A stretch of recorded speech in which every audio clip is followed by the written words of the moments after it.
De poder se puede. Nada que ver.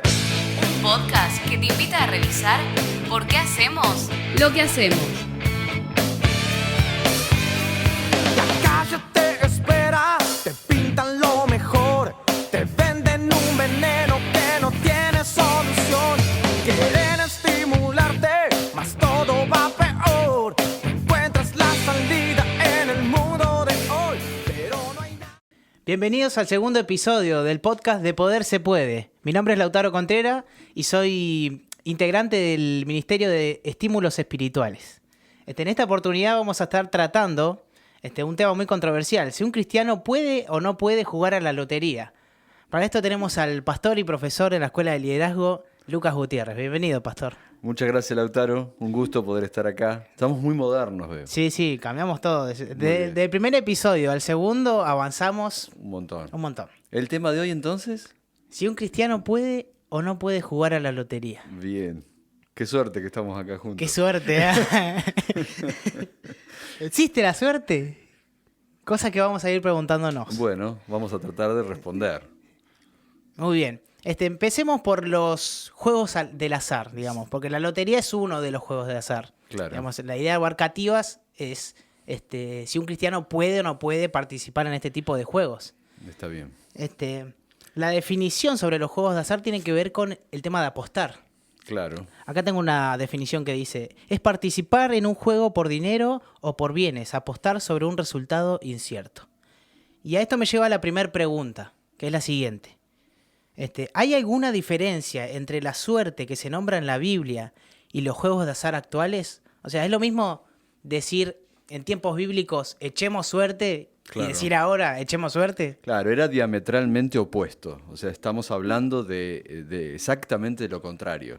Cuando en la Biblia se menciona situaciones donde se utiliza la suerte, siempre fue para tomar decisiones, o para el repartimiento de tierras, o para la elección, por ejemplo, de un apóstol. Por ejemplo, hay un texto que es muy conocido en el libro de Hechos, capítulo 1, versículo 23 al 26, y dice así: y orando dijeron: tú, Señor, que conoces los corazones de todos, muestra cuál de estos dos has escogido, para que tome la parte en este ministerio de apostolado del que cayó Judas, por transgresión, para irse a su propio lugar. Y les echaron suerte, y la suerte cayó sobre Matías.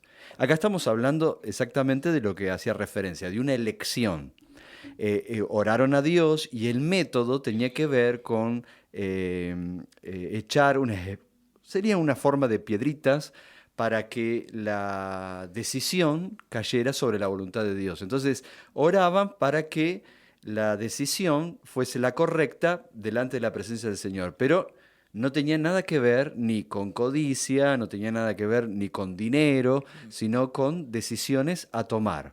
Lo mismo ocurría cuando Israel entró en la tierra prometida. Para repartir las tierras echaban suerte y esperaban la decisión de Dios sobre lo que buscaban. Otro texto, por ejemplo, es el libro de Proverbios, capítulo 16, verso 33. La suerte se echa en el regazo, mas de Jehová es la decisión de ella. Claro. Otro ejemplo puede ser el de Jonás, ¿no? Claro. Cuando estaban en la barca y dijo: echemos suerte para ver quién de nosotros es el culpable. Claro, ¿cuál es la causa o el causante de que se nos haya sobrevenido esta tempestad? Y la suerte cayó sobre Jonás. Bueno, ahí una vez más la intervención de Dios. Claro. Que esto tiene mucha diferencia entre los juegos actuales, que tienen más que ver con el dinero. Claro, lo que pasa es que no los podemos calificar como juegos. Claro. El echar suerte no eran juegos y no tenía que ver con lo fortuito y no tenía que ver con el deseo de encontrar o obtener más dinero, sino que acá hablamos de decisiones muy serias que obviamente en el periodo del Nuevo Testamento, bajo la dirección del Espíritu Santo, no tuvieron que hacer más uso de este método que utilizaban los antiguos israelitas. Muy bien. Siguiente pregunta, pastor. ¿Existe algún versículo que explícitamente prohíba a un cristiano jugar a este tipo de azares? Bueno, tenemos que siempre comprender los contextos en que los textos o la doctrina se nos enseña. No hay un texto específicamente que hable de la lotería. Claro, que digan, no podés jugar a la lotería. Claro, no podés jugar al Kini. o alguna otra forma, pero sí hay pasajes que nos enseñan acerca de la fortuna, de echar suerte para poder obtener o dar ofrendas para dioses que les den suerte y así poder conquistar o lograr una economía que no se tenía. Hay un texto muy interesante que se encuentra en Isaías capítulo 65 a partir del verso 11, dice: pero vosotros, los que dejáis a Jehová, que olvidáis mi santo monte, que ponéis mesa para la fortuna y suministráis libaciones para el destino. Dios estaba reprendiendo a Israel porque había una práctica cananea que tenía que ver con dos, entre comillas, obviamente, dos dioses que representaban la suerte, la fortuna, el destino. Estos dioses cananeos, yo me tomé el trabajito de buscar algo con respecto a esto, tenían que ver con el nombre de Gad y Meni, y se les adjudicaba que traían suerte. Entonces, las mesas que preparaban los israelitas tenían que ver con ofrendas y adoración y dar para que pudiesen tener fortuna. Lo mismo ocurría dentro de la cultura griega. Cuando nosotros hablamos de fortuna en la cultura griega tenía que ver con una diosa. Y los romanos adoptaron, obviamente, la cultura griega y practicaban. El famoso tema de la rueda de la fortuna proviene de esta diosa. Y que consideraban los romanos que era la diosa más caprichosa que existía en el Olimpo. ¿Por qué? Porque, bueno, nunca tenían la suerte que buscaban. Porque, claro, apostaban o buscaban obtener a través de este tipo de práctica el dinero fácil, o entregarse a la suerte de que la diosa le otorgara lo que buscaban, ¿no? Entonces, de esta manera ya vamos contextualizando esto de practicar lo de la suerte o el azar, o tratar de obtener de maneras que no son lícitas, y aunque lo fueran, de manera fácil, sin el trabajo, sin la cultura adecuada de trabajo, el dinero. Entonces la Biblia empieza a darnos un perfil de esta práctica antigua, por supuesto, aunque no esté dicho específicamente, ¿no? Sobre la prohibición de Dios, o más bien el que Dios iba a castigar a este tipo de prácticas. Claro. Muchas veces tienen que ver con el tema de adquirir dinero fácil, ¿no? De esa Claro. como tentación, o el pensamiento que uno dice, bueno, si saco tal número me puedo ganar tal dinero de plata. Claro. Entonces a uno como que lo entusiasma y dice, me puedo sacar, aunque tenga una oportunidad en 1.000.000. Exacto. Bueno, seguramente vamos a hablar un poquito más adelante al respecto, pero es importante lo que decís de la particularidad que hay entre el pensamiento de ganar, el deseo de ganar y la práctica de jugar y apostar. Cómo entra ese deseo en la mente y en el corazón y que después trae grandes males, ¿no?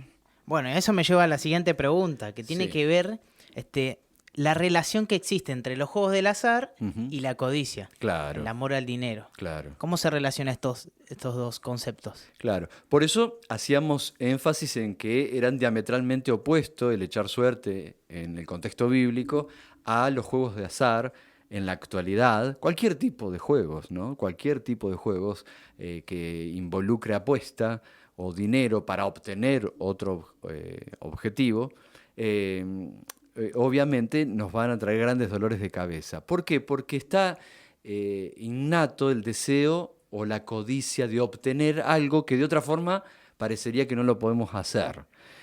Hay textos bíblicos, por supuesto, montones, que hablan sobre el tema de la codicia. Hay uno particularmente que me gustó leerlo, y dice: porque los que quieren enriquecerse caen en tentación y lazo, y en muchas codicias necias y dañosas, que hunden a los hombres en destrucción y perdición. Porque raíz de todos los males es el amor al dinero, el cual codiciando algunos se extraviaron de la fe y fueron traspasados de muchos dolores. Una descripción perfecta de cómo la codicia va trastornando nuestros caminos y nuestra elección de agradar a Dios. Bueno, pastor, la siguiente pregunta tiene que ver con un extremo Sí. de una persona que juega este tipo de azares. Dice así, ¿puede llegar una persona a ser adicta al juego? Claro, por supuesto. Hay estudios, algunos muy interesantes con respecto al trastorno que produce cuando esto se transforma justamente en algo repetitivo o adictivo, tanto en la mente, en las relaciones con la familia. Las pérdidas en lo económico son enormes y que confirman esto. No es nada nuevo, por supuesto, sí, que produce adicción y muchos otros males. Normalmente está asociado esta práctica a otras adicciones. Cuando se practica el apostar muchísimo, normalmente son dentro de ambientes donde va a proliferar también el excesivo uso del alcohol, va a proliferar también el uso de drogas y el aislamiento en la familia, ni hablar en la economía que la destruye, ¿no? Y puede ser, a nivel comparativo, Sí. la gravedad, por ejemplo, de una persona que es adicta al alcohol o a las drogas con una que es adicta al juego. Sí, y inclusive vienen juntas. Claro. Eso es lo más terrible, que vienen juntas, es un combo.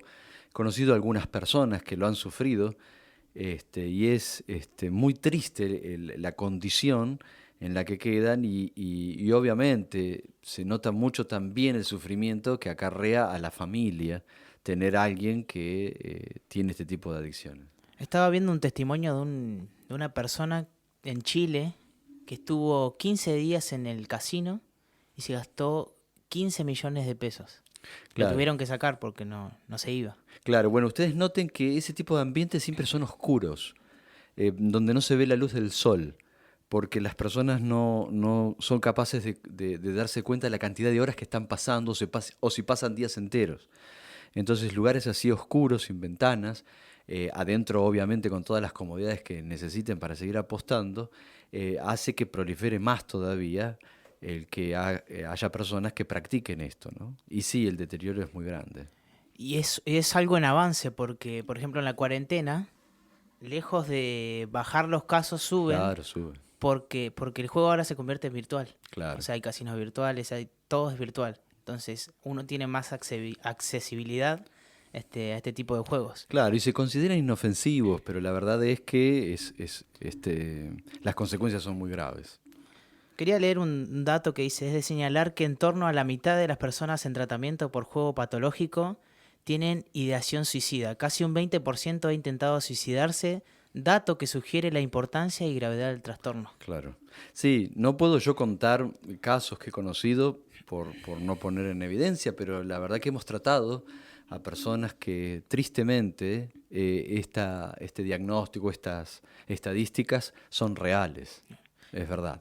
¿Qué le podrías decir, pastor, si hay alguien por ahí que no estás viendo y que sufre este tipo de trastornos? Obviamente, como todo trastorno que necesita tratamiento, que puedan recurrir hay muchas agrupaciones sin fines de lucro que pueden llegar a ayudar para que puedan ser tratados, pero sobre todo que puedan resolver un problema innato en el corazón del ser humano, que es la necesidad que tenemos de Dios y que no puede ser suplantada por obtener más dinero o por prácticas que nosotros sabemos que son nocivas. En Dios podemos tener todo lo que necesitamos. Acercarse a una iglesia, buscar el consejo de pastores que con sinceridad van a tratar de ayudarles para que puedan tener una vida saludable, porque el deterioro es muy evidente y triste, ¿no? La condición en la que quedan las personas. Insisto, he conocido varias personas en esta situación y la condición o el cuadro general es muy triste.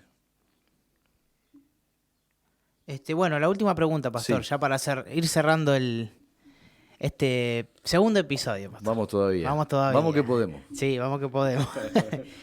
Algunos cristianos quizás adoptan esta práctica, pero de forma esporádica, no son adictos al juego y piensan que no perjudican a nadie. Claro. ¿Cómo afecta esto al testimonio de la persona? O sea, alguien que no es creyente Sí. y ve a un cristiano Sí, que, por ejemplo, dice, no, yo voy a la iglesia, claro, y lo ve jugando.